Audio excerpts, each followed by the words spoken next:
नमस्कार दोस्तों, स्वागत है आप सभी का फिर से एक बार हमारे इस YouTube चैनल पर। दोस्तों, श्रीमद् भगवद गीता को हिंदू धर्म में सबसे श्रेष्ठ शास्त्रों में से एक माना जाता है, क्योंकि श्रीमद् भगवद गीता का ज्ञान स्वयं भगवान श्री कृष्ण ने दिया है। इसलिए श्रीमद् भगवद गीता में जो भी जानकारी मौजूद है वह सबके सब परम कल्याणकारी और फायदेमंद है।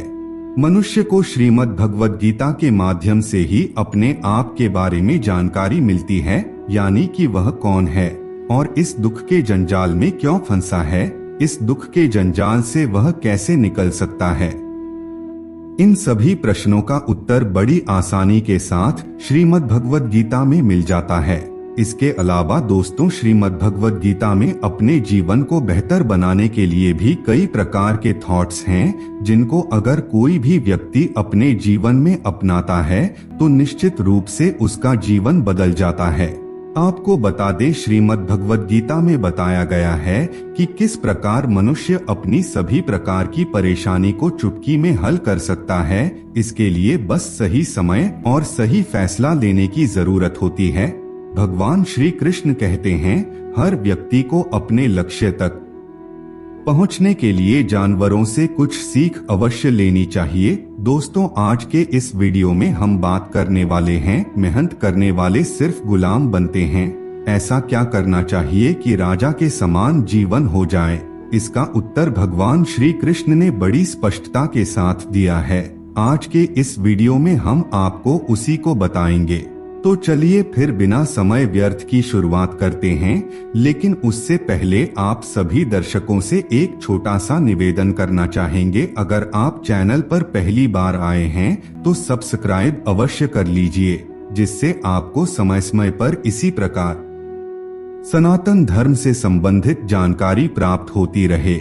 दोस्तों, कभी कभी किया होता है कि व्यक्ति दिन रात एक करके मेहनत करता है, लेकिन फिर भी उसे सफलता की प्राप्ति नहीं होती है और लगातार काम करना भी आपको अपनों से दूर कर देता है।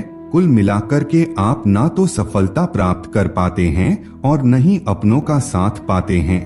पारिवारिक और आर्थिक दोनों रूप से आप कमजोर पड़ जाते हैं।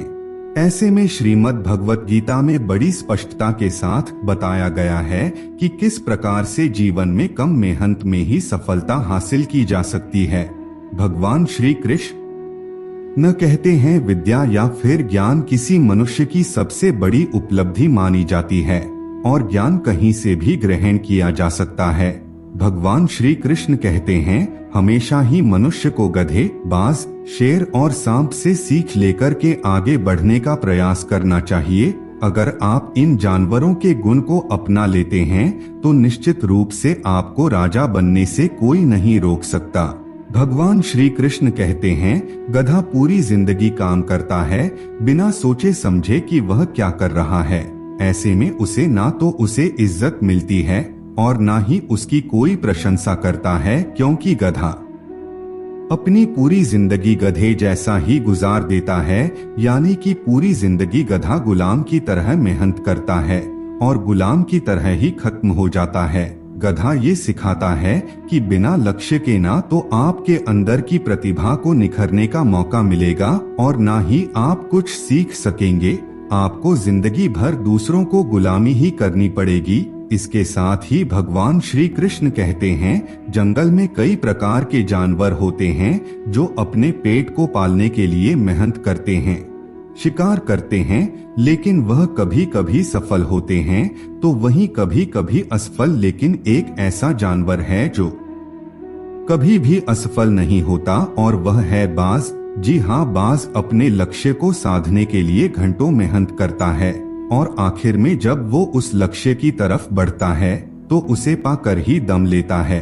बाज से मनुष्य को सीखना चाहिए कि कभी भी जल्दबाजी में फैसले नहीं लें और जब लक्ष्य निर्धारित हो जाए तब पूरा वक्त लेकर अपने लक्ष्य को साधे। इसके साथ ही भगवान श्री कृष्ण कहते हैं, जंगल के जिस जानवर से मनुष्य को सीख लेने की जरूरत है तो वह शेर है।